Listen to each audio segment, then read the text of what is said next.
We have a story for you tonight that is more than inspirational. It's miraculous. A West Bank man was told he only had a few months to live. Today, he's tearing off pages of the calendar he never thought he'd see. Is it his religious dedication, his positive attitude, his family and friendships that keep him defying the odds? It's a mystery even doctors can't explain. Sunlight spills onto tranquil greens at Timber Lane Country Club. But listen. Cat A. Pull a pin. We don't need $10 since he ends up short. On any given Thursday, sounds of friendship drown out the silence wherever Willie Johndron and his buddies gather. I guess this is good enough, huh, guys? Yeah, that's good. It's good enough? Their relationships span decades. Every meeting, a celebration. Whoa! What am I doing in this group?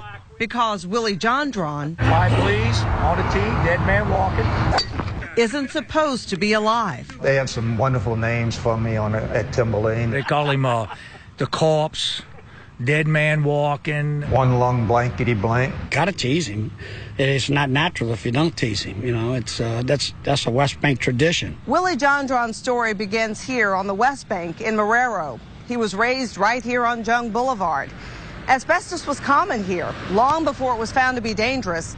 It seemed to be a part of life. You could play marbles in it. You could play cowboys and Indians in it. You can roll in it. Willie's dad worked in a local plant that manufactured wallboard. Asbestos was part of the process. Around this community, especially on the West Bank, there was a lot of asbestos that was being used to pave sidewalks and driveways. Playgrounds had it in there. Johndron was always healthy and athletic, a standout in football and basketball, even a coach. But the cancer lurked all the while. It takes 25 to 35 years to manifest before it comes out. In April of 2002, Johndron was diagnosed with mesothelioma, a typically fatal disease associated with asbestos exposure. After the diagnosis, Johndron said a nurse on the night shift came into his room at Baptist Hospital. She put her hand on my tumors, and she said, Mr. Johndron, she says, you're going to be fine. I'm your guardian angel. We never saw again. 10 months before the diagnosis, Willie had married Grace Caluette, a delivery room nurse.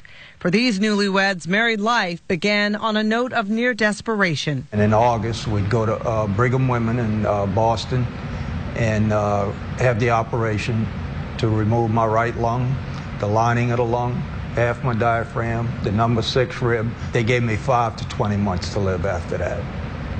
And that was August the 7th, 2002. Johndron is a devout Catholic. Once out of ICU at Brigham Women's, he drew strength from the prayer cards that friends and family had given him. One card seems special. I put that prayer cards on my shelf, and when I turned the lights out that night, that picture of that Blessed Virgin Mary glowed all night long. The power of his faith was pitted, though, against astronomical scientific odds. Once the diagnosis is made and is producing symptoms, then the survival is fairly short. But for Willie, months turned to years. Everything that happened was kind of like cascading, you know, one type of miracle after another. 5 years went by with no major health setbacks.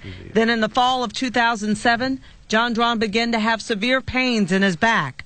The feeling was the same as it had been in 2002. They did the CAT scan. There it was, almost a 2-inch in diameter tumor resting on top of my liver in between the 9th and 10th rib. And you said? Here we go. The tumor was malignant. This time, doctors gave Johndron 4 months to live, a year tops with intense chemo. Every 18 days, 3 days in a row, 7 hours a day. They were giving me so much, they were pumping it in a portacaf and in IV. I was so sick, I went down to 140 pounds. I threw up for 11 days and nights.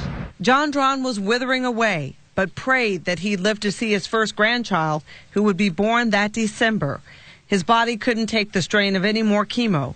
They called Dr. Seiler. He said, let's do a CAT scan, let's see what's going on. I had goose flesh because, you know, it's not something that in this business we often get to tell people. It's a miracle. You know, the tumor is completely gone.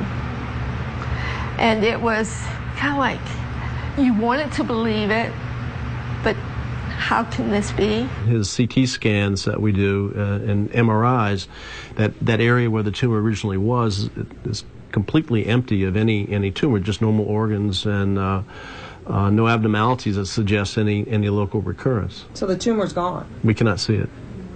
How do you explain it? Good looks, good genes, good Lord. The grandchild Willie didn't think he'd see is 3 years old. He says he's using these gifts of more time to give to others. If I could take one person's life and change it and put it in the right direction, if I can give one person inspiration and courage to go through and never give up and fight it and beat it, it's all worth it. There's a big reason why he's still here today.